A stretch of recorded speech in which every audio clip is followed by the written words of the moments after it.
Welcome to this special Veterans Day edition of In Focus. I'm Cheryl Wills. Today's program is personal. Over the years, it's been a privilege to share the story of my great-great-great-grandfather, Sandy Wills.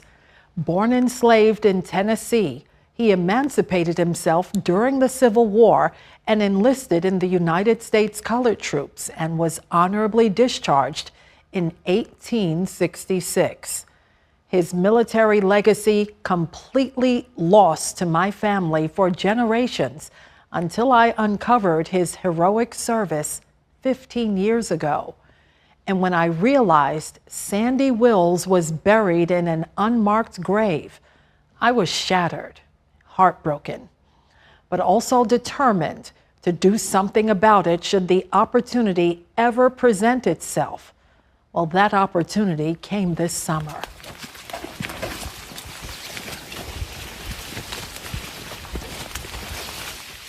These are my family members carrying the remains of our patriarch of freedom away from a former slave plantation in Tennessee for the last time. 135 years after Sandy's death, he was reburied, this time with full military honors. He's now at eternal rest with his comrades.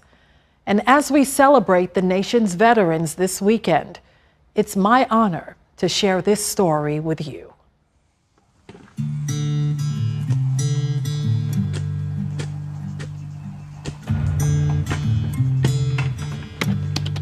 When I initially logged onto a genealogy website 15 years ago, my goal was to learn more about my father's past.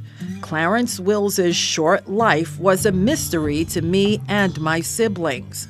We hardly knew the brave firefighter killed when he lost control of his motorcycle during a collision on the Williamsburg Bridge in 1980.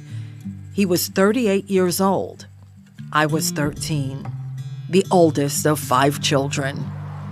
I also didn't know much about my father's military background, but during his funeral, I realized he was a proud paratrooper, and during the long ride from our neighborhood in Rockaway Beach, Queens, to Calverton National Cemetery in Long Island, military officers and veterans saluted my father's flag-draped casket during a solemn ceremony.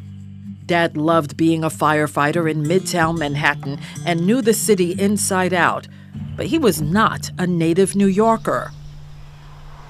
Born in Brownsville, Tennessee, he grew up in a segregated rural town where cotton was king. Our ancestors were enslaved, but their names and stories had completely disappeared, as if they had never existed.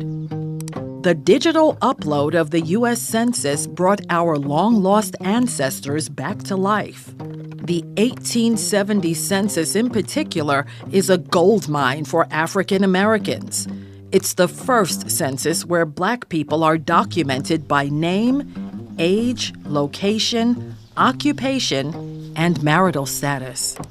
And in the military archive, I stumbled upon a half-dozen Wills men, all from Haywood County, who enlisted in the Civil War shortly after President Lincoln signed the Emancipation Proclamation. James Wills, Andy Wills, Mac Wills, Sandy Wills, Richard Wills, and Dick Parker. These enslaved men escaped from Edmund Wills's plantation and joined the United States Colored Troops during the height of this bloody war that tore America apart. But I was desperate to know who, if any of these men, were blood relation. I hired a professional genealogist, and he was able to determine that only one, Sandy Wills, was indeed my great-great-great-grandfather, honorably discharged in 1866. He returned to Haywood County and married Emma Moore West in 1869. Together, they had 9 children. His second son, Alex, born in 1871, my great-great-grandfather.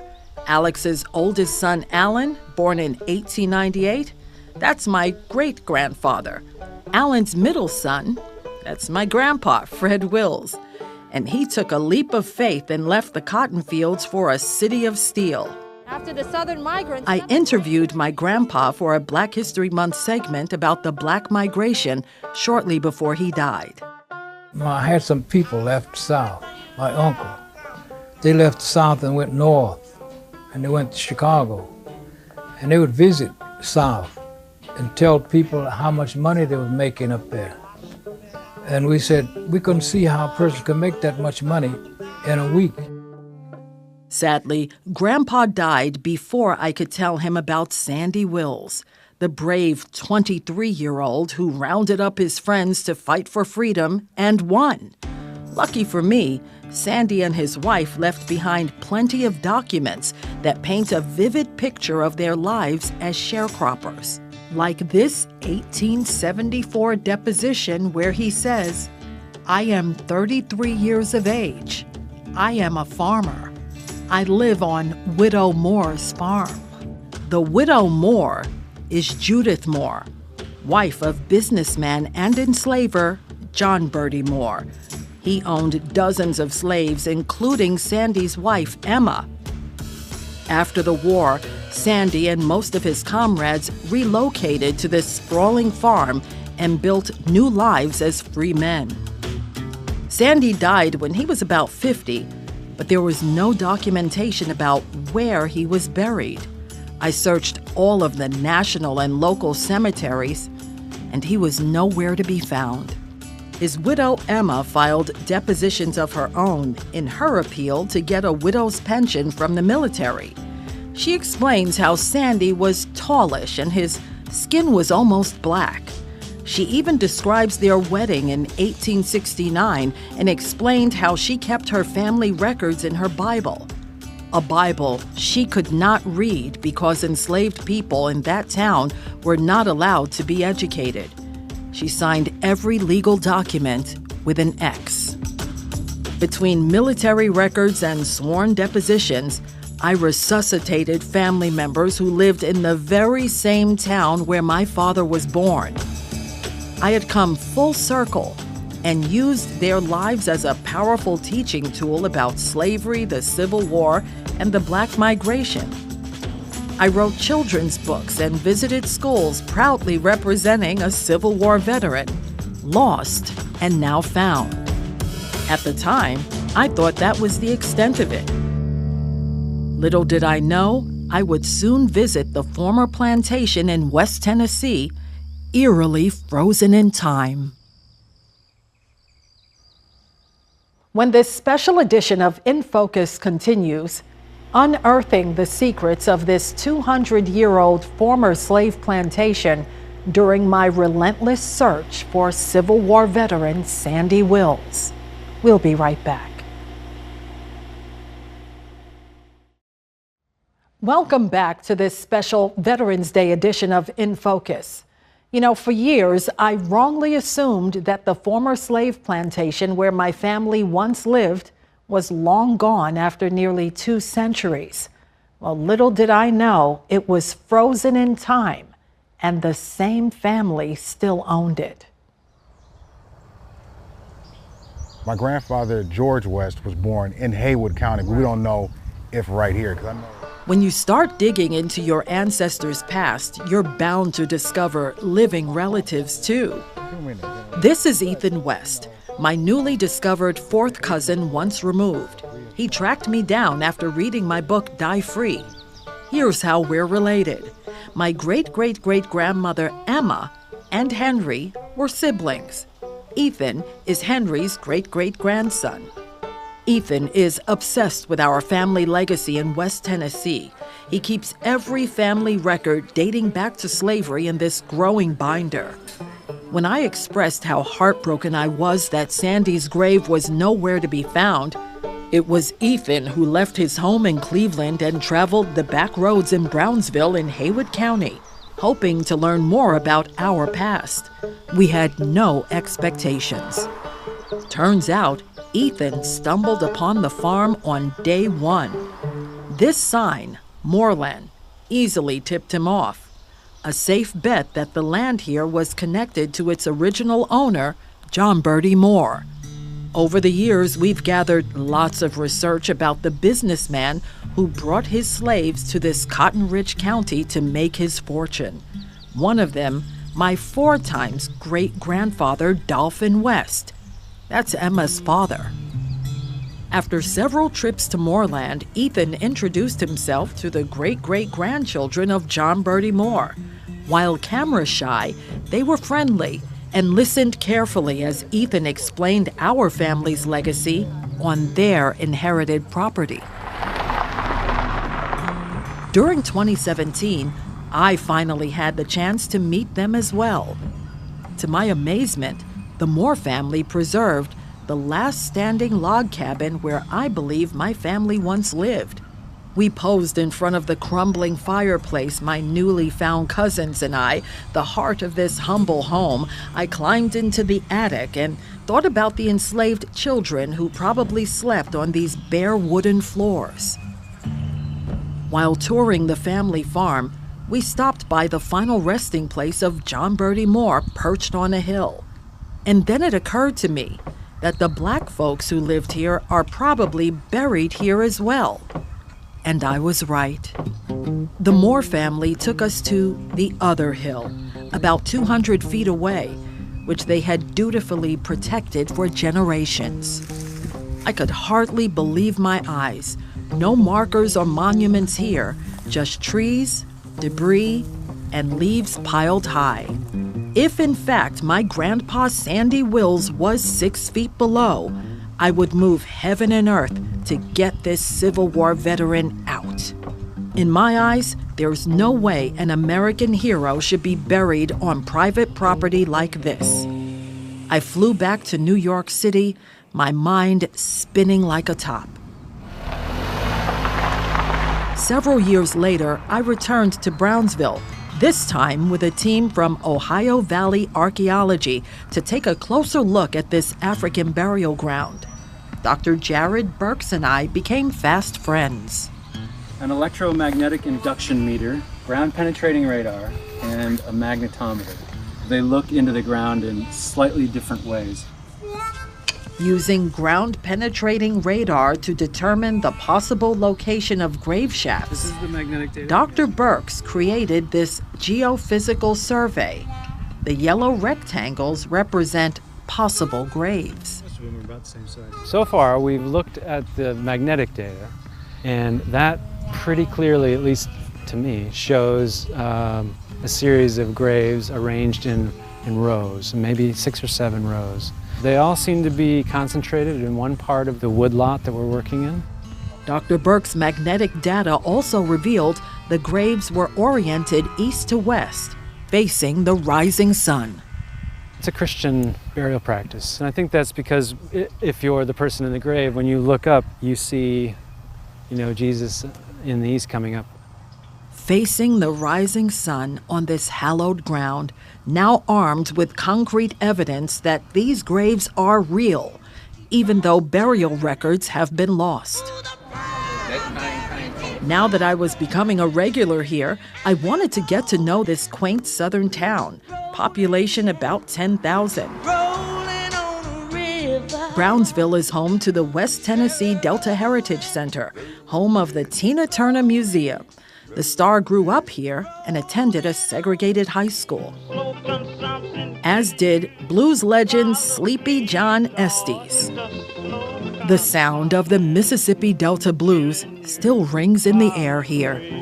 My grandpa Fred, rarely seen without his guitar.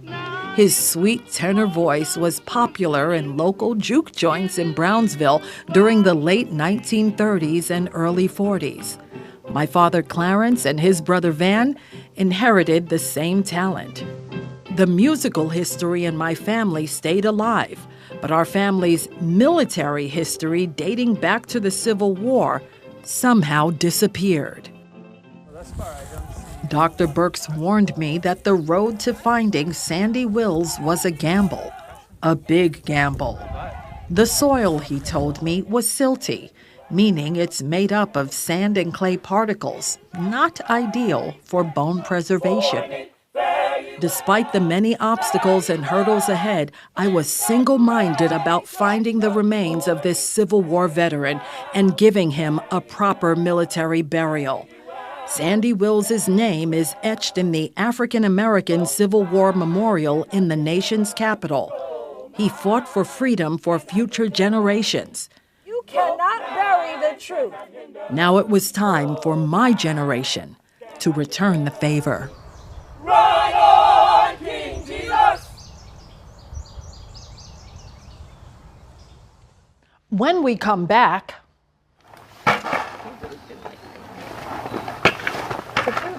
shovels in the ground, the shocking discovery in grave number 1. Fire! Fire!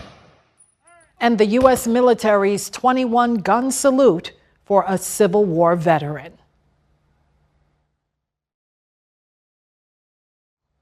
Thanks for staying with us. Last October, I appeared before a judge in Brownsville, Tennessee with my archaeology team to explain my intentions.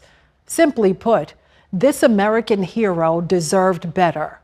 The court agreed. And on April 29th, the excavation for Sandy Wills began. Dr. Jared Burks pinpointed 7 probable graves based on his data to excavate. This was grave number 1. As I stood watch, my heart became overwhelmed with anxiety. No one could say for certain what or who was buried 6 feet below. Sandy died on February 8, 1889, of unknown causes. Had he completely returned to the dust, or were his skeletal remains preserved? As archaeologists methodically removed soil, another group sifted through the dirt in search of any clue. The first items identified? Nails from the casket. Square nails. Nails that were probably made in the 1800s. When they reached the bottom of the grave shaft, shock and relief. A full set of teeth. Although they were not attached to the root, bioarchaeologist Dr. Giuseppe Versoletti confirmed the condition and age of the teeth indeed matched Sandy's characteristics. We found a poorly preserved skeleton. It was represented by a few teeth and traces of long bones.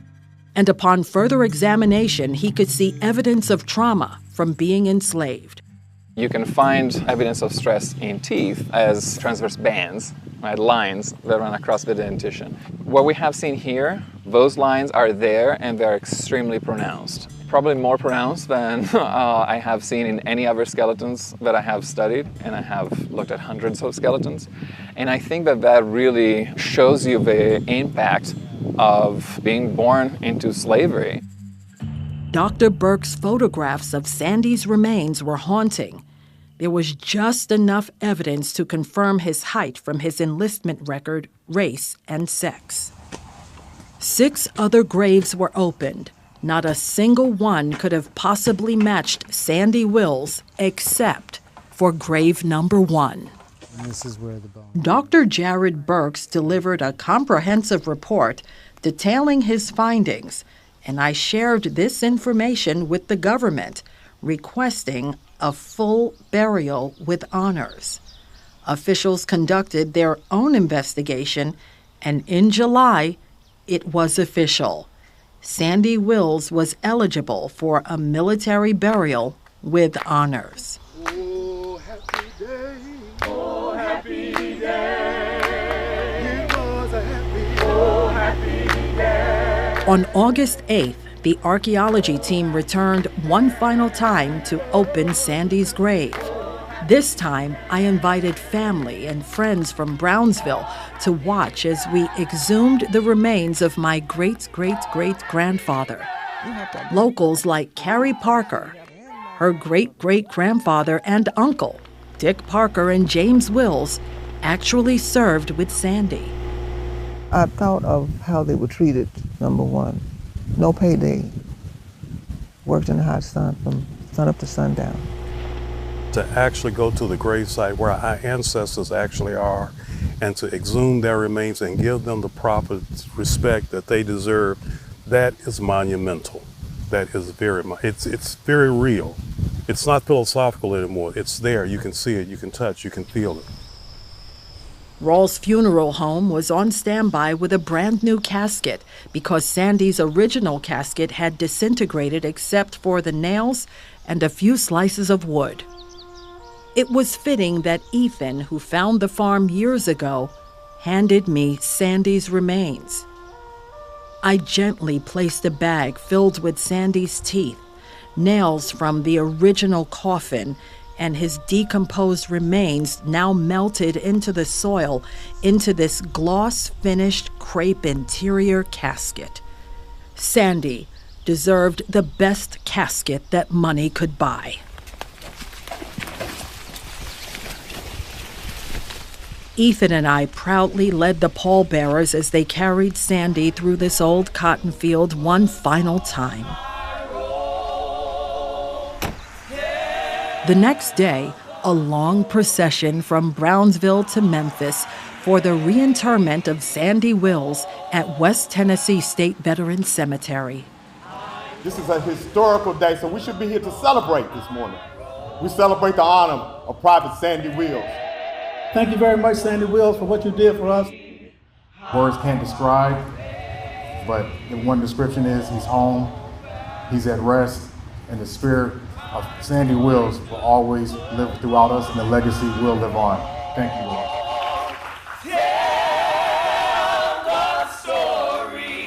We honor his memory today. We pledge to continue the fight for freedom, justice, and equality for all. Thank you.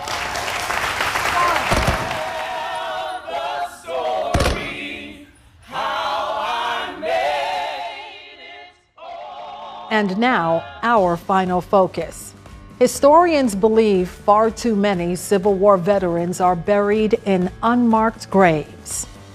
Sandy Wills now has a headstone, his grave's first Veterans Day. It's never too late to say thank you for your service. I'm Cheryl Wills. Thanks for watching.